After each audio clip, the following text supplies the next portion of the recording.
So what do you think about a sex-addicted meth addict? Well, that's what we're going to talk about today. We're going to take a look at Michael, who was told by his recovery coach and teacher that he was one of the worst cases of sex addiction he had ever witnessed. Michael was severely meth and sex addicted. We're going to be taking a look at meth and sex addiction in just a moment here, but first I want to introduce me. I'm Rob Lopicola. I'm a sex addiction recovery coach, behavioral health coach, life coach, and transformation specialist. I specialize in helping successful, ambitious men who are putting their career, marriage, and social status at risk because of their sex addiction. I help and coach them go from out-of-control behavior, isolation, and shame to experiencing a radical mindset shift so that they can rebuild their mental health, family, marriage, relationships, career, and, importantly, create healthy sexual expression. I'm sober from alcohol, methamphetamine, and sex addiction well over a decade, and I had a transformational experience and mindset shift in 2012 by the guidance of my coach and teacher, Tony. I needed a total shift in how my mind works and functions so that I could experience life to the fullest and rebuild the beauty in my life that my meth and sex addiction took away from me many years ago. Today, I'm peaceful, I'm balanced and serene. I'm a healthy individual with healthy sexual expression, a thriving relationship, a prosperous career, and a solid family life. So what I'm doing today is I'm serving other meth and sex addicts by coaching them to recreate their lives. The suffering sex addict masters the skill of self-loathing, self-hatred, and self-deprecation. The sex addict is a bluff, an empty show, and a blunder. The sex addict becomes lost in his own shoes, walking in the shadows of life, hidden in the clouds of misery. It is the destructive nature of the sex addict's beliefs, thoughts, and behaviors that spiral many of them to hopelessness, despair, isolation, and loneliness. Full-blown sex addiction is the result or the final symptom of the root cause of their sexual disorder and its progression. The root cause of the sex addict's addiction eludes the sex addict until later stages of the disorder's progression, typically by the age of 40.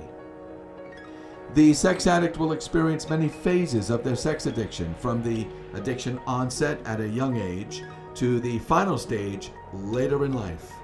The sex addict must experience extreme pain, despair, and in most cases, humiliation before they reach out for help. The final stage of sex addiction is when the sex addict loses everything, fails their marriages because of repeated affairs, had their wife leave them because of their excessive pornography, commits a sex crime, convicted and sent to prison, on the streets, broke, homeless, or in the morgue. The outcome for all sex addicts is the same, no matter what they are doing or who they are. Shame, guilt, self-hatred, secrets, masks, an intense feeling of inferiority, and fear of being caught. Yes, this is how the sex addict lives. The sex addict will experience the full force of their addiction's destruction and internal chaos from the addiction's onset, typically by the age of 18, to the final stage of hopelessness, suicidal thoughts, and perhaps suicidal attempts by the age of 37. Over 70% of sex addicts think about suicide, and nearly 20% attempt suicide because of the extreme hopelessness. Yes, this is the final stage of sex addiction.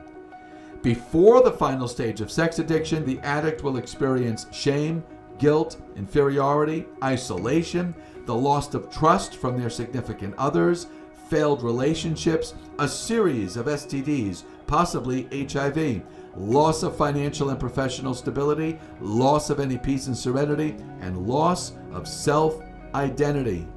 They will begin wearing metaphoric masks to cover their identity, and in time, they'll wear masks during most or all social occasions and lose sense of who they really are outside of their sex-addicted life. The sex-addicted life becomes all they know, all they crave, and all they want. When the sex addiction becomes severe enough, they will risk losing everything to pursue their perceived need for sex, including their freedom, by committing illegal sexual activity. Yes, it can go that far. Every meth addict has the same beginning as the sex addict. They always start with the first time and the first experience. Then there's always a second and third time, an experience that follows. Meth addicts may feel that they have it under control, much like sex addicts, until they realize they don't. Then it becomes too late, and their life is out of control.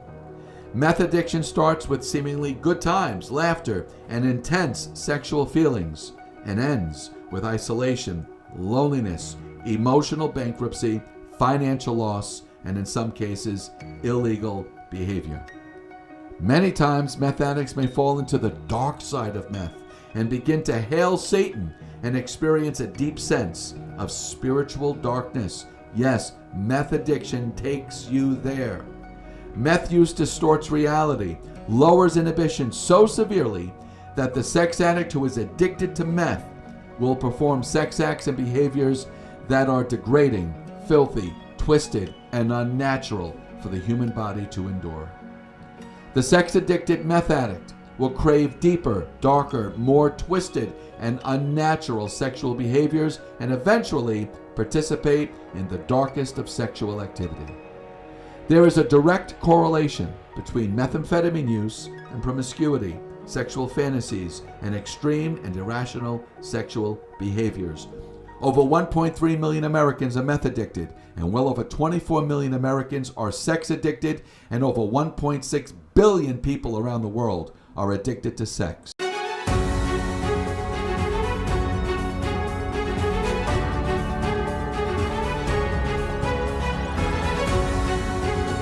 Reported from the Daily News, meth lowers a person's inhibitions because it affects the brain's dopamine production, damaging the frontal lobes used to rein in risky impulses, says Dr. Jack Stump, an emergency room doctor at Southwest Washington Medical Center in Vancouver. He lectures nationally about the effects of meth. Recoveryoptions.us. Chronic use of methamphetamine often impairs sexual performance in both men and women, but nonetheless may continue to heighten sexual desire and fantasies. The resulting frustration from not being able to achieve sexual satisfaction often drives individuals to engage in increasingly intense and/or unusual sexual behaviors. Many stimulant users experience strong aphrodisiac effects from cocaine and methamphetamine use. The combination of increased sex drive and reduced inhibitions often results in compulsive, hypersexual behaviors. This may include obsessive viewing of pornography, compulsive masturbation, HIV-risky sexual encounters with multiple partners, and paraphilias. Expert author of Lust, Men, and Meth. Meth increases sexual dysfunction. Meth reduces inhibitions, but it increases a false sense of confidence and sends sensual compulsions into overdrive. Meth users turn to darker, rougher, and generally unprotected sexual behavior, placing them at risk in the attempt to recapture the initial intoxication. The result is persistent sexual dysfunction. Tarzana Treatment Centers. Many meth users become obsessed with sex. Ontario HIV Treatment Network.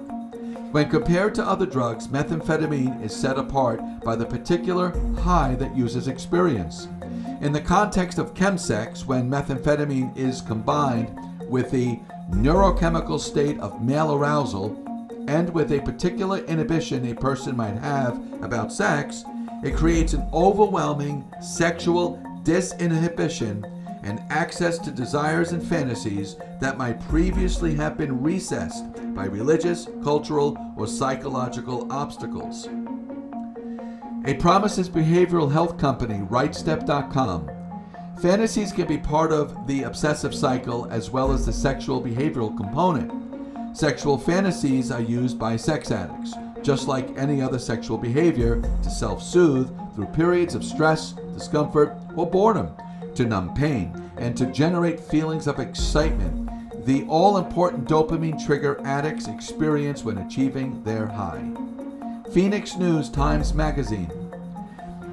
We've compared meth to cocaine, opiates, and alcohol, and have found much more of a connection between sex and meth than the other drugs, says Richard Rawson, a researcher and associate director of the Integrated Substance Abuse Programs at the University of California, Los Angeles.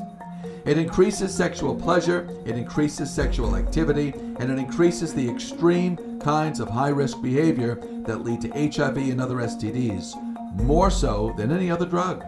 Journal of Addictive Behaviors, Therapy, and Rehabilitation.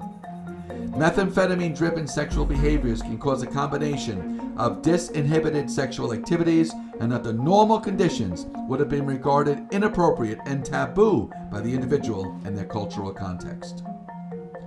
Crisis Connection, Becky Dunlop, MSW. Hypersexuality is a clinical term referring to the sexual behavior change that meth users commonly undergo. Meth users frequently become hypersexual, extremely active, which results in lower inhibitions, artificial feelings of intimacy, a voracious appetite for pornography, high-risk sex, and the inability to control their sexual behavior.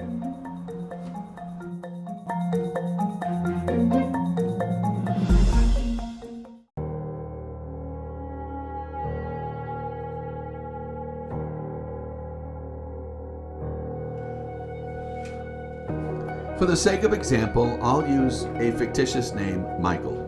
Michael was sex addicted since he was 15 and didn't get help until he was 42 years old. He shares his thoughts, feelings, and experience during his sex and meth addiction. In fact, it was said by Michael's teacher and coach that he was one of the worst cases of sex addiction he had ever witnessed. Here's Michael's words. As a teen, I was addicted to phone sex lines and would masturbate to phone sex chats for hours and hours with strangers night after night. I hated myself for it. I masturbated so compulsively as a teenager that I developed sores and raw skin on my penis. I was addicted to sexually fantasizing about my friends in high school and having sex with them, and sexual fantasies made me feel that if they were real, I would be safe, loved, and wanted. If only they wanted me as much as I wanted them, everything would be amazing. I wanted to die at 16 years old because I felt useless, unlovable, unwanted, and unworthy, and especially dirty and filthy on the inside. I was molested by my math teacher when I was in 9th grade. I often fantasized about it afterward, and I hated myself for it. When I started drinking alcohol in college, I discovered my inhibitions were lowered and sex was better.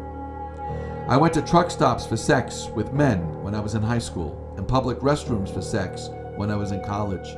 I hated myself for it. I wish I could stop, but I can't, and sometimes I don't want to, and other times I pray to God to help me stop, and other times I feel hopeless and afraid to continue living this way. I believe I'll always be this way. It's all I know. I'll go on Grindr to find someone for sex, but sometimes it's because I just want to be wanted.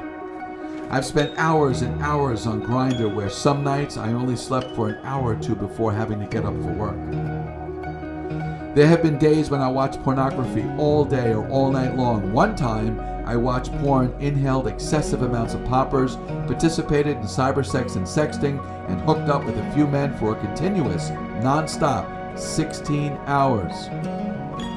I want, and sometimes I feel like I need, a relationship so I'm not so lonely. The craving I feel for anonymous sex is powerful and feels all-consuming. When I think of going to the sex club, I get a rush of adrenaline. At least that's what I think it is, and my body can actually shake. I think it's excitement or anticipation. When I watch porn, I'll save literally dozens of tabs on top of the browser page, storing up what I think will get me off. And I'll keep storing tabs until I find the one that will finally give me what I want. And I hate myself for it. Sometimes I want to have cybersex or sex someone who will get into the same twisted fantasy I'm having, and the release I experience sexting with him feels very intense and satisfying, but I feel disgusting afterward. I find myself attracted to people who look like they would be into the sexual things I'm into, if that makes any sense.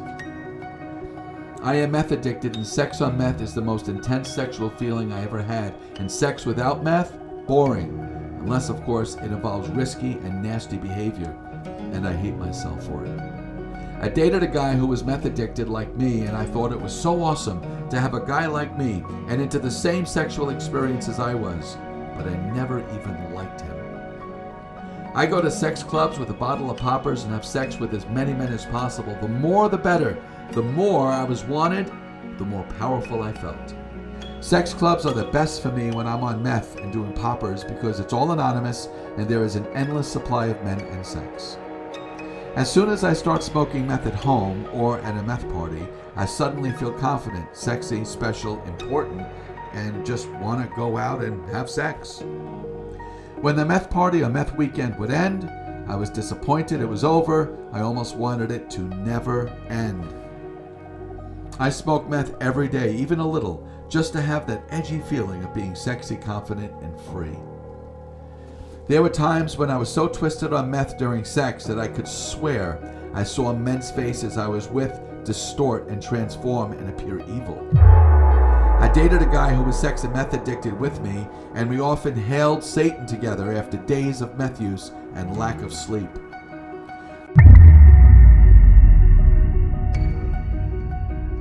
I cannot imagine life without meth and sex, fearing who I will be. Life would be so boring and meaningless. I don't want to have sex without meth and poppers. It'll be boring. I hate myself and I feel so lonely, but sex and meth make me feel popular in a crowd, energized, socially, confident, sexy, and important. I almost feel cool on meth, like I'm the coolest guy in the room. When I watch porn, it feels so good, and when I do poppers watching porn, I feel like I'm in the porn video, and it satisfies me as if I'm experiencing the real thing. My porn addiction is strong, and with poppers and meth, I feel like I don't need any real physical relations, as the porn is intense enough for me. I fantasize about sex hundreds of times throughout the day, objectifying people repeatedly, imagining what it would be like having sex with them. Then I'll go home and watch porn movies to find someone who looks like the people I objectified throughout the day. My cybersex and sexting conversations are out of control, pushing limits of taboo, kinky, raunchy, and afterward, I feel shame and guilt. I've had cybersex with men who are into sexual slavery, hardcore bondage, extreme kink, and taboos of all types. I watch incest porn and often fantasize about incest relationships, and I hate myself for it. Sometimes I get turned on thinking someone's watching me through the window when I'm masturbating on my bed. After I orgasm, I hate myself for it. I used to go to public restrooms when they were popular back in the day, like Macy's and Sears. I would masturbate in a toilet stall for hours and hours, waiting for a shared experience between the stalls with a stranger, typically noted when one or both people would tap their foot in the next stall. Anonymous encounters at video bookstore glory holes are very intense for me. Just a quickie, no talking, no obligation, just the feeling. I like being used and using others as sexual objects. I wanted to do porn and be in sex movies. It excited me. I even interviewed for some. But there was part of me inside that was worried that if someday I get my life together, I'll always have porn movies as dark clouds over me. I would drink and get drunk during happy hours, so I was uninhibited to have sex in the bathroom at the bar or club, or go to the sex club, or go on Grindr and find a hookup. I was less inhibited drunk and more willing to take risks. I would inhale through my mouth. I would drink poppers if that worked. I have the compulsive need to always feel sexual, whether sexting, watching porn, flirting, sexual gestures, sexual comments, dressing sexual, not wearing underwear, checking Grindr repeatedly, and posting and answering hookup ads over and over again. There is this need for 24/7 sexual distraction in one form or another. I hate myself for living this way. I would shake someone's hand with the intention to feel if they were available for sex. I would walk in a room full of people, and my very first instinct was to cruise the room visually, hunting for someone I would want to get in with for sex or meth. It was with uncanny accuracy how I could spot the one person who could give me either or both.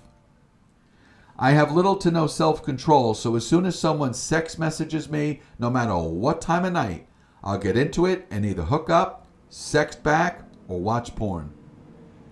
I react to anything sexual with out-of-control sexual behavior. I posted and answered ads on Craigslist, Adam for Adam, Manhunt, Bareback.com, Grindr, and others, and stored up a huge list of potential sexual partners. One time I had cyber sex with an 18-year-old from Craigslist who later revealed during cyber sex he was 15. We continued cyber sexing for 2 days. I cheat on my partner at video store glory holes, public parks and bathrooms, online chats like Grindr and other sites, and I'll have cyber sex with ex hookups. It was common for me when I was in a relationship to have on standby men to date or use for sex. My phone was full of rain checks. I exchanged nude photos and videos of myself to strangers and loved getting photos and videos in return. My sexual fantasizing and porn watching has progressed to an extreme level, and I would never want anyone to find out about them, except of course the person who is engaging in it with me. I feel a tremendous amount of shame and guilt for my sexual behavior, but the pain isn't enough to stop me. God hates me and he's going to kill me one day when I'm judged by him. I can stop my behavior at times and swear to myself I'll never do that again, but before long I'm back in those same old behaviors, sometimes less than an hour later. This is a pattern of mine and I hate myself for it. I find myself looking at people I'm attracted to as sexual objects to use or be used sexually without intimacy, feelings, or talking. Pure lust and objectification. I have better sex with strangers in one-night stands and in risky public places. Sex with my partner is not nearly as exciting for me. I often fantasize about extreme sexual situations when I'm having sex with my partner so that I can have orgasm. I have difficulty looking at people in the eyes because I don't want them to see my dirty soul. I escorted myself for money and had sex with people that disgust me, but I pretended to like them for money and, of course, to feel wanted and sexy. I've used and been used sexually and believe this is the way it will always be. I see no other way for me. I feel hopeless, alone, isolated, shameful, guilty, dirty, like a piece of useless crap, and I literally hate myself for it, but I laugh to cover my misery to the world around me. I don't ask for help because people think my life is together, and I never want anyone to think I'm weak. I like that everyone around me thinks that I'm strong and successful and amazing. I hope they never see the real sex and meth addicted me. I don't care if I die, as long as I die high on meth in a sling with multiple men having sex with me. I am an object. People are objects. Sex is all I want. Sex is all I need. There is never enough sex. I want to die.